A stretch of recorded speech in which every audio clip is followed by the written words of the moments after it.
Everyone, this video is going to be yet another snapshot of our modern culture and society, and it's going to focus on an article slash essay written by a 38-year-old who was accused of being selfish with her life.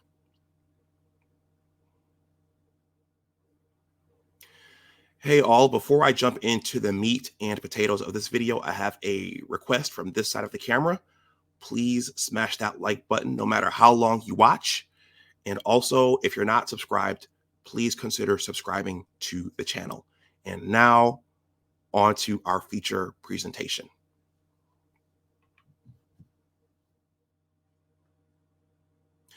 All right, everyone, welcome back to my channel. This is Big Discussions 76, my original channel. My name is Dr. Anwar Yusuf Dunbar. Please like, share, and subscribe and all that stuff. I'm going to give this spiel again at the end of the video. But I just wanted to introduce myself. This video is going to be another snapshot of our current society and culture. And it's going to be based upon an article that I found online, or maybe that was sent to me by the artificial intelligence. But as a writer and a blogger myself, I read. I hear a lot of people today don't read. A lot of people just watch videos. But there's a lot we can learn from reading. And well, the author Gerald Early once told me, in order to be a writer, you have to read a lot and you have to write a lot. So I read things. But this is the time of year where families get together around the Christmas table, and a month ago, the Thanksgiving table, and questions arise as to, well, how things have changed and why lives and why people are living differently than they did 50 to 60 years ago when the boomer generation was born, when they were conceived by the silent generation and the greatest generation. Those questions come up, those conversations come up, some of them uncomfortable for all parties involved, but they come up nonetheless. So I saw a piece here, and I think it's an interesting piece. And I think it's a nice snapshot of what's happening in our society and our culture, and even in some instances around the world today.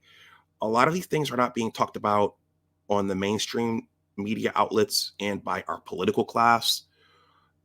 I think some of them see what's going on. They don't always talk about it, but these are things that the future generations will, however long the earth is going to be here. But these are things that people are going to grapple with as the generations and the years go on.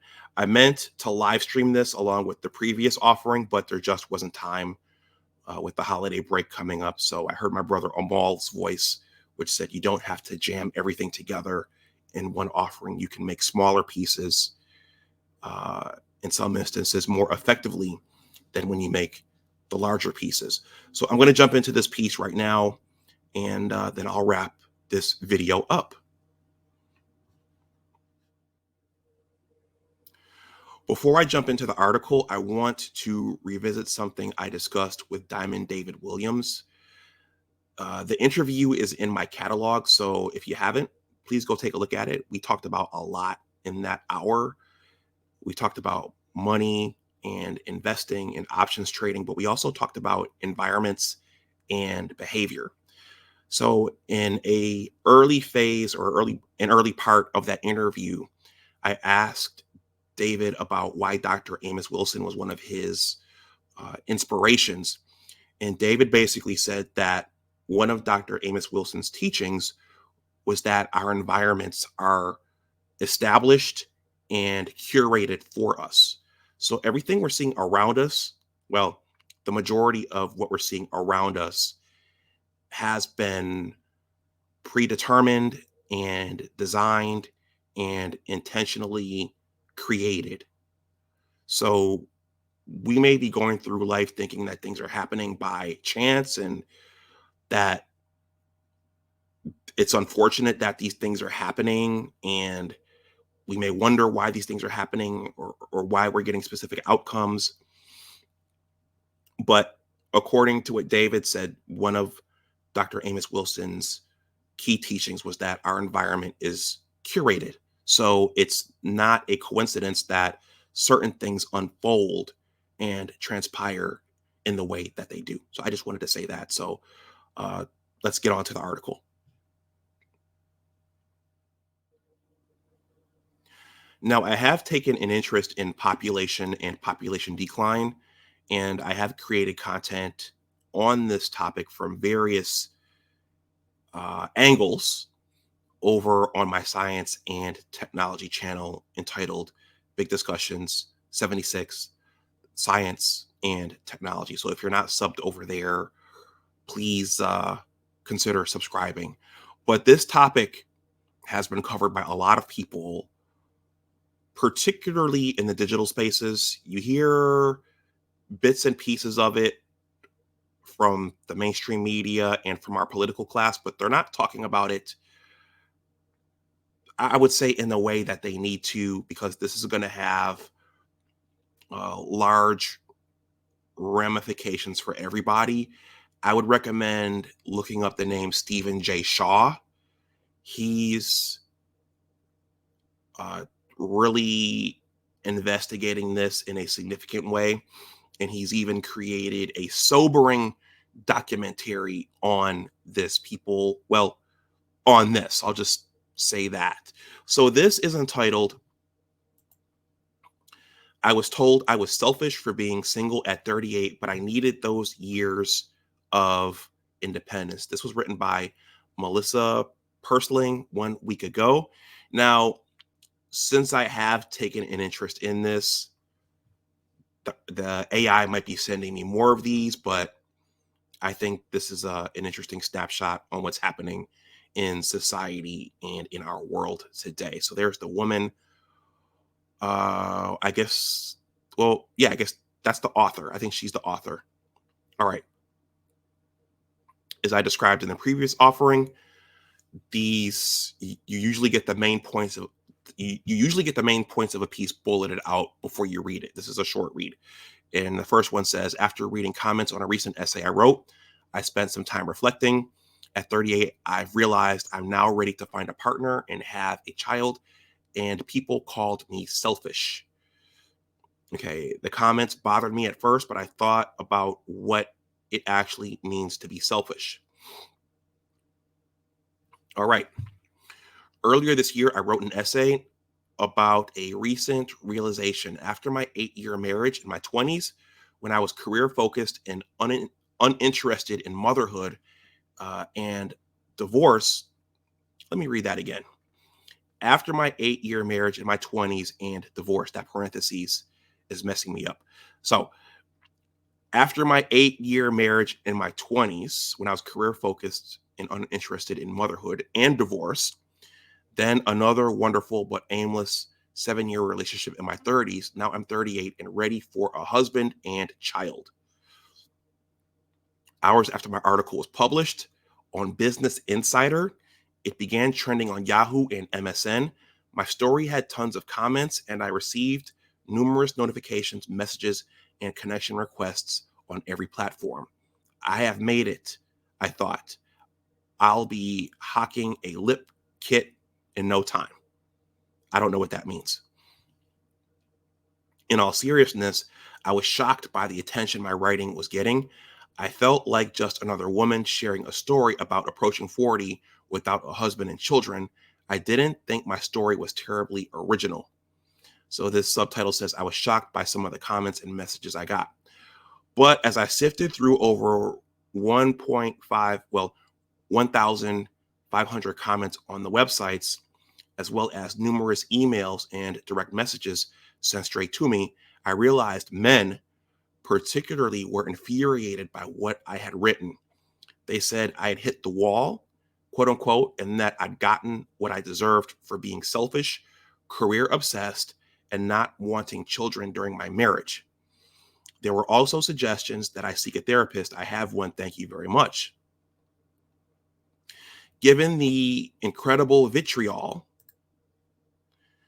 leveled at me through comments on my essay, I was feeling pretty defensive in the first draft of this writing. Remarks like too selfish to be a mother and do somebody a favor and stay single, and those are the nicer ones in parentheses, felt like personal attacks on my character. I wanted to justify and defend myself. However, I decided to take a different, more progressive approach to my critics. Rather than searching for all the things these commenters were saying that weren't true, I asked myself what, if anything, was true. There was one word I read over and over again that I felt I was forced to confront: selfish. I've never viewed myself as particularly selfish person. I'm sorry, I never viewed myself as a particularly selfish person. But as I continued to think about what that word actually means, which is to be chiefly concerned with oneself, it began to resonate with me and how I've lived my life. Being selfish isn't always a bad thing.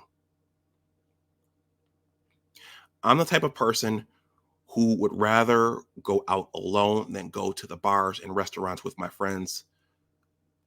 Let me read that again.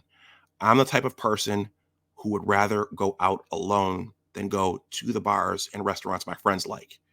I hate carpooling because I don't want to listen to other people's music and want to come and go as I please. I won't sacrifice my time or money doing things I don't like or being around people I don't care for, even when it's the right thing to do. I don't even travel with other people unless they are willing to do what I want. You're right, guys.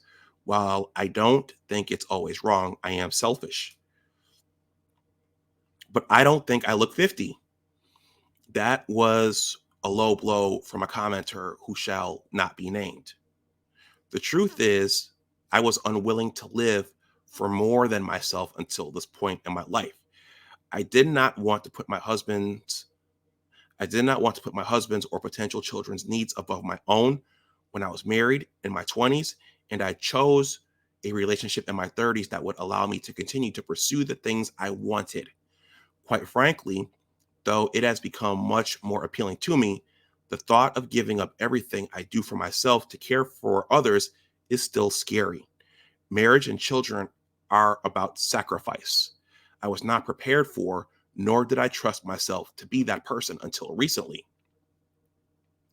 While a tremendous amount of judgment has been directed at my me-focused life, had I not indulged in those self-centered years, I'm not sure I would be confident about the idea of devoting my future to a hypothetical husband and children. Should I meet them? Should I meet the right person to start a family with?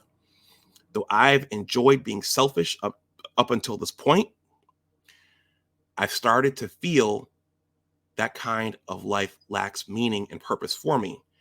And it's that feeling that's given me incredible clarity about my future. It has taken me 38 years to get to this place, and perhaps some people think it was wrong of me to let my selfish desires keep me from having the family I could have had earlier in life. But I wouldn't and can't go back and do things differently. I was not the person I've grown into, and I don't think I was ready for the commitment and responsibility of family until now. All I can do moving forward is set aside my own wants and prepare myself for a husband who, quote unquote, would have to be crazy to be with me, according to commenters and children. And while I told myself I'd refrain from being defensive, I would like to address one particularly hurtful and untrue comment. Plucking the eyebrows and drawing them on the forehead doesn't help her situation. It read, I'll have you know, those are my natural eyebrows, sir. So this is the author, I believe, and she wrote another article in Business Insider. I have not read that piece, but this piece is entitled, I was told I was selfish for being single at 38, but I needed those years of independence. Okay, so I'm leaving this article in the description box below. Again, YouTube might poach it out. if they think it's spam, but you can always Google this piece yourself if you want to keep a copy for yourself.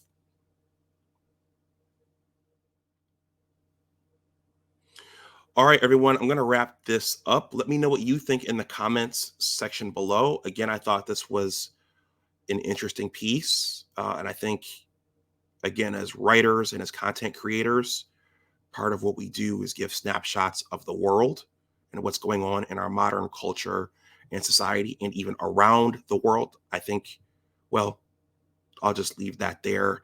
I will say that as a print and a video content creator, people are going to react to what you say and what you put out there. Some positive, some negative, some constructive, and some not. So, well, I've experienced that personally. But this is a very, very emotional issue. It's a thing that's affecting. Well, it has long term. Well, it has long term ramifications for everybody, for society, and for societies.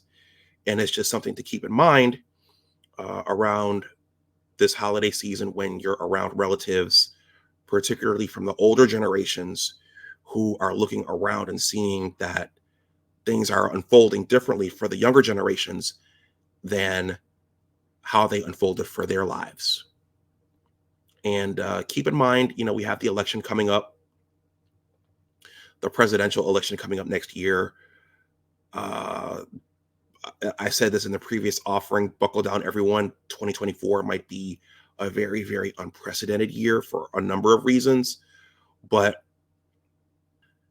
the important thing oftentimes is what people are not talking about in addition to what they are talking about. So pay attention.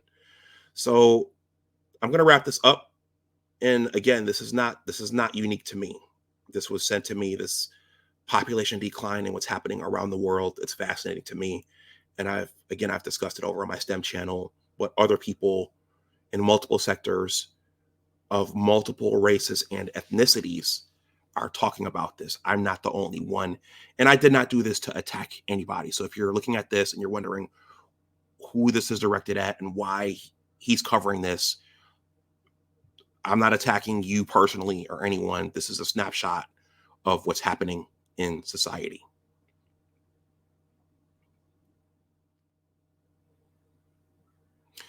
Everyone, this is Big Discussions 76, my original channel.